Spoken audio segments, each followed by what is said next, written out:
소방공무원 수험생 여러분 안녕하십니까. 소방학개론 강의를 진행하는 이종호라고 합니다. 자, 이번 시간에 저 이제 재난관리론부터 해서 우리 다음 페이지에 나와 있는 내용들 또 한번 쭉 같이 보도록 하겠습니다. 자, 재난관리론이죠.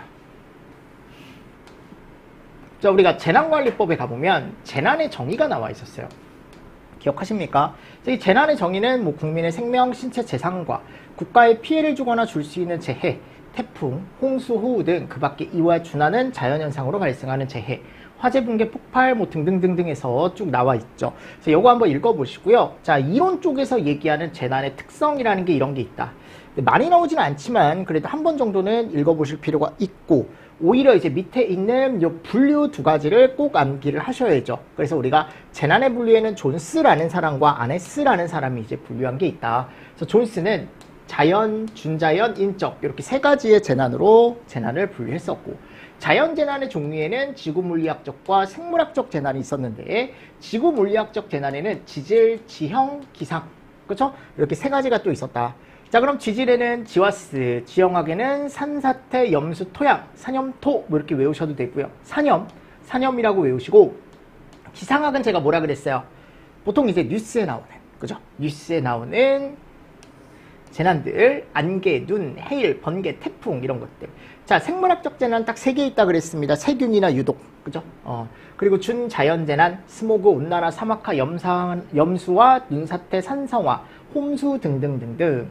인적재난, 공해, 광, 화학, 연무, 폭동, 교통사고, 폭발사고, 전쟁 이런 것들로 구분을 하더라라고 제가 틀림없이 말씀을 드렸었죠. 그렇죠? 여기 이제 존스가 분류한 거고요. 그리고 아네스라는 사람이 조금 더 간단하게 재난을 인적과 자연 이렇게 두 가지로 분류를 했습니다. 인적 재난 종류가 나와 있고요. 사고나 계획, 그죠? 특히 이 기후와 지진에 대한 거 좀 잘 보셔라라고 말씀을 드렸었죠. 태풍, 수해, 설의 기후, 그죠? 지진, 화산 폭발, 해일 이런 것들. 그리고 계획적 재난에 가보면 또 여기도 세 가지 테러, 폭동, 전쟁 이런 식으로 들어가 있었죠. 자, 됐습니다. 그리고 재난관리의 원칙 나와 있고요. 오른쪽에 가보면 재난관리 방식에 대한 게 나와 있죠. 요거 어떻게 해라? 외워라. 분산이고 통합이 있다. 그죠? 얘네는 유형별로 부처가 여러 군데가 있는 거고, 얘는 그렇지 않다. 하나의 부처에서 모든 재난을 다 담당을 한다라고 제가 말씀을 드렸었고, 책임성. 부담이 분산되지만 여기는 하나의 기관에서 모든 재난을 다 부담하기 때문에 약간의 뭐가 있다? 부담이 갈 가능성이 있다. 특정 재난에 대한 건 관리를 하지만 여긴 모든 재난에 대한 관리를 하고, 정보가 많이 들어올 수밖에 없고 여기는 하나로 모여서 들어온다. 그래서 약간 효율적이다라고 되어 있죠.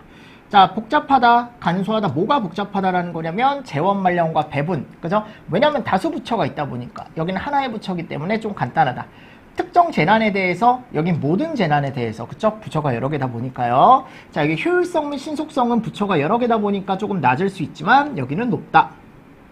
자, 장단점. 그러니까 저는 요 단점 위주로 보셨으면 좋겠어요. 그죠?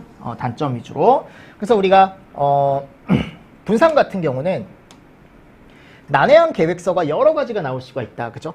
그리고 다수 기관 간의 조정 및 통제 중복, 그리고 대응 유사한 기관의 중복 대응과 과잉 대응이 있을 수 있다라고 제가 예전에 설명을 드렸었고, 자, 여기는 처음에 자리 잡기가 좀 힘들고요. 기존의 부처의 이기주의 작용, 기존 조직들의 반발 이런 것들이 높다. 재난에 유사한 자원동원 체계와 자원 유형이 확실히 나눠져 있지 않기 때문에 조금 필요하다라고 제가 설명을 드렸었죠. 맞죠? 자, 그래서 이런 것들 위주로 조금 잘 보시면 좋을 것 같습니다.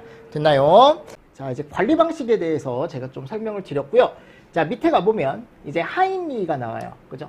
이 하인리는 1대 29대 300이라는 걸 보시고, 그러니까 이게 무상해 사고 300건이 경상과 조금 더 큰 사망 및 중상, 맞죠? 그래서 여기서 끊지 않으면 얘네들을 무시하고 넘기다 보면 조금 더 큰 29건, 가장 큰 한 건의 사건이 발생할 수 있다. 재난이 발생할 수 있다. 그래서 이 도미노 이론 순서 알고 계셔야 되고, 이 중에 직접적 원인은 얘죠. 그죠? 불안전 행동 및 상태. 그래서 이거 순서 알고 계시고요.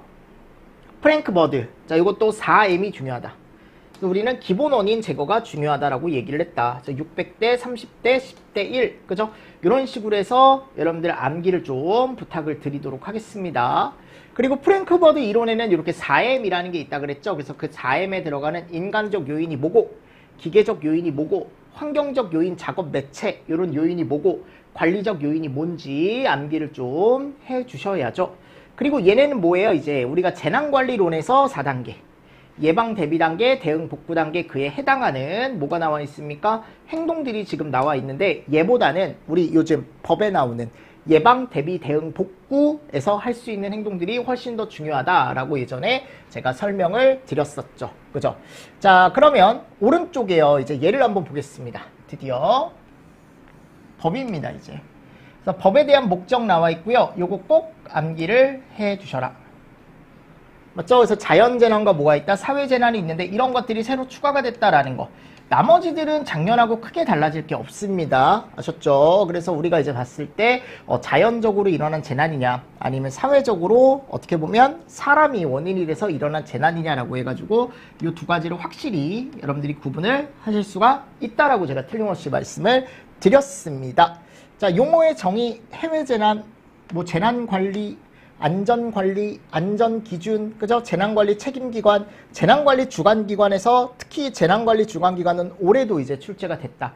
당연히 이게 다는 아니지만, 그러니까 오른쪽에 갔을 때 이런 재난들은 어디에서 주관기관이 되는지, 뭐 이런 재난들은 어디에서 주관기관이 되는지, 이런 것들을 간단하게라도 여러분들이 꼭 썸머리를 해주시고 나중까지도 까먹으시면 안 돼요. 나오기 시작했습니다. 주관기관. 아셨죠? 자, 그리고 나서 이제 긴급구조기관은 어디다? 우리 청본서다.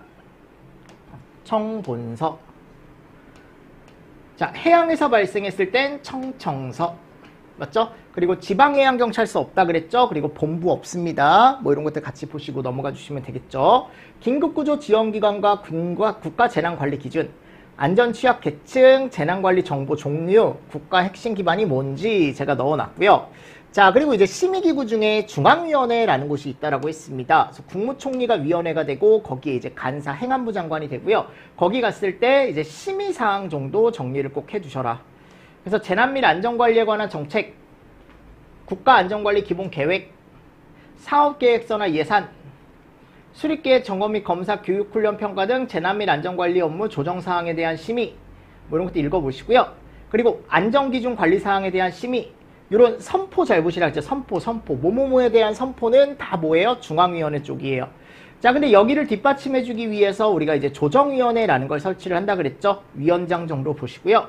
주요 기능 및 업무에 가보면 여기 갔을 때 얘네들도 이제 뭐 하는 게 있다? 심의하는 게 있다, 심의.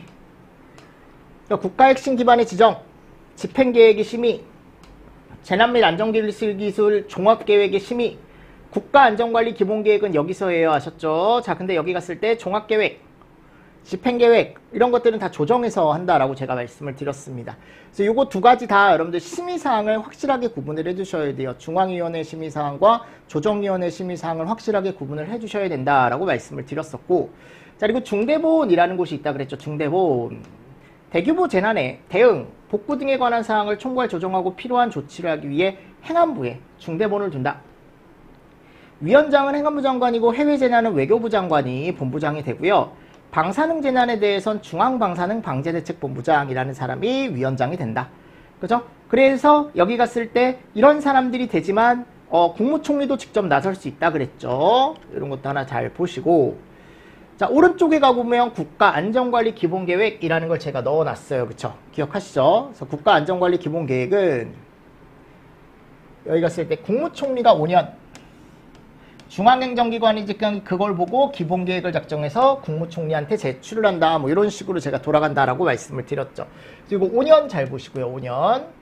자, 됐습니다. 그리고 우리가 이제 예방 단계로 가는데 재난 예방 조치라는 게 있다 그랬어요. 자, 이거 예방 단계입니다. 예방 단계.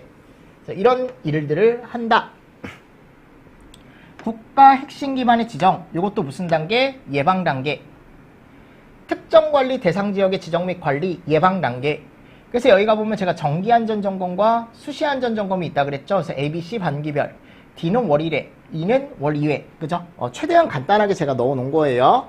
재난 예방을 위한 안전 조치 이것도 예방 단계죠. 정밀 안전 진단, 보수 보강 등 정비, 재난을 발생시킬 위험 요인의 제거를 하는 걸 우리가 안전 조치라고 얘기를 한다라는 거고요.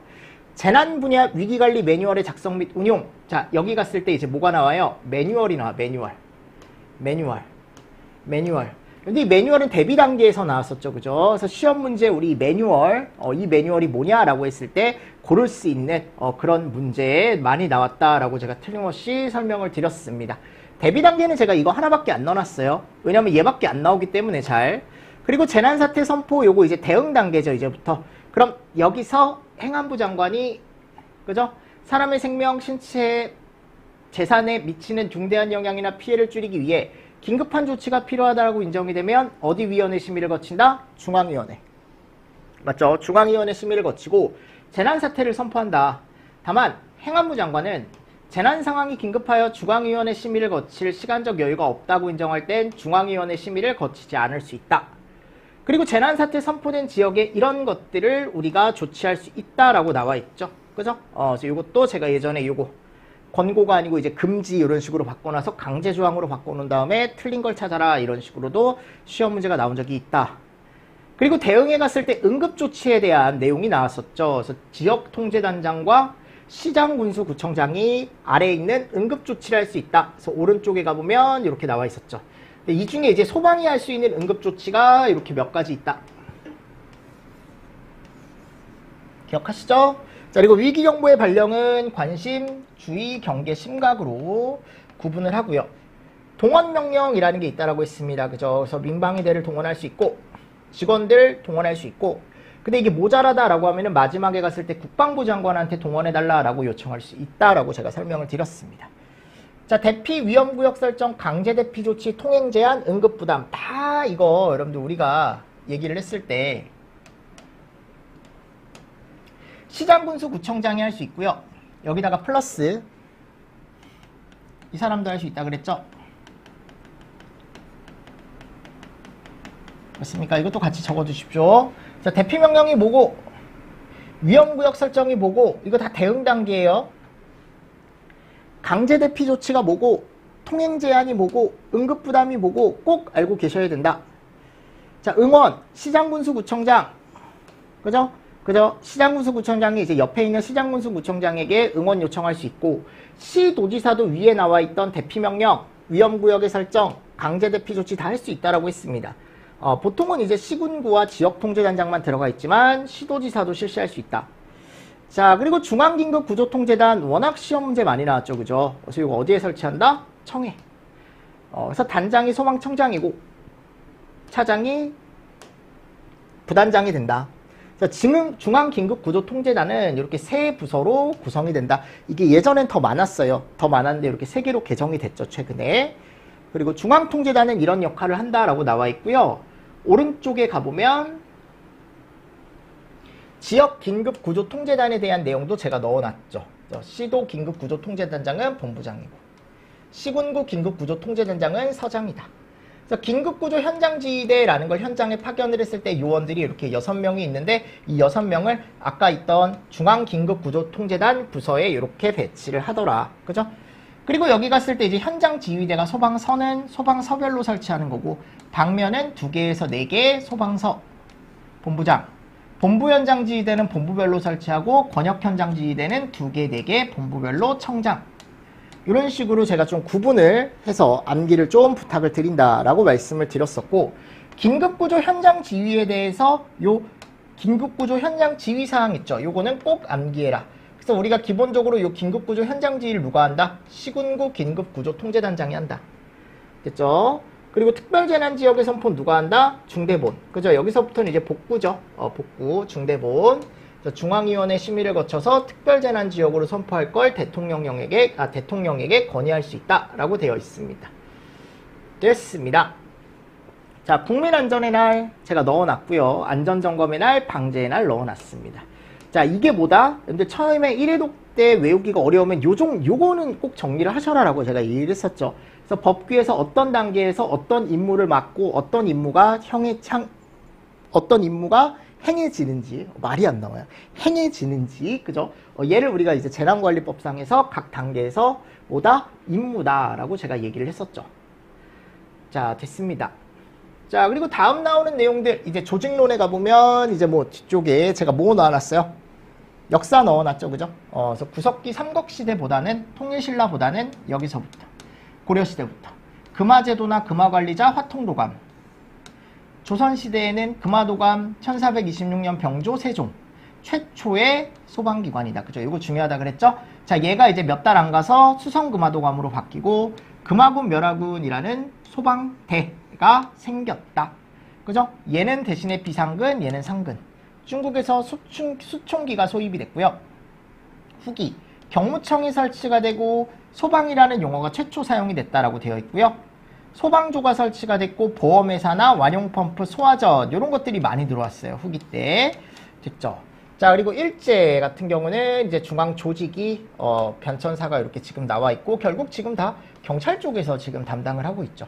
맞죠? 그리고 여기 상비 소방수 제도가 생겼고요. 외제 펌프가 처음으로 구입을 됐던 시기고 요거 잘 나오죠. 경성소방서 맞습니까? 경성소방서 잘 보십시오. 자, 그리고 다음 이제 우리가 해방 직후에 미군정 시대로 가는데 요때 최초의 독립된 소방제도가 처음 생겨났다. 요거 잘 보셔라. 중앙소방위원회와 청 그리고 도소방위원회가 생겨났고 시읍면에 소방부라는 걸 설치를 했더라. 자, 그래서 정부 수립 이후 자 보십시오. 미군정이 3년밖에 안 갔죠. 그리고 이제 정부 수립 이후에 국가소방체제에서 안으로 들어갔다. 흡수가 됐고 중앙조직 치안국내 소방과라는 곳이 있었고 도경찰국 그리고 요때 소방법이 제정이 됐다. 요거 시험 문제 많이 나오죠. 그쵸? 그리고 나서 국가 쪽으로 갔다가 이제 우리 소방이 점점 더 바깥쪽으로 우리만의 독립적인 어떤 이제 라인을 구축하기 위해서 자 이렇게 이제 이원체계라는 게 이제 가는데 경찰로부터 조금씩 독립을 하기 시작했다 그랬죠. 자, 근데 아직은 민방위본부의 소방국이라는 곳에 중앙 쪽이 들어가 있었고 지방 일부만 본부가 설치가 됐었다. 그죠? 자, 그리고 공무원법 수원시 뭐 천안 해가지고 제가 소방학교에 대한 내용 넣어놨고요. 소방공무원법에 대한 내용 넣어놨습니다.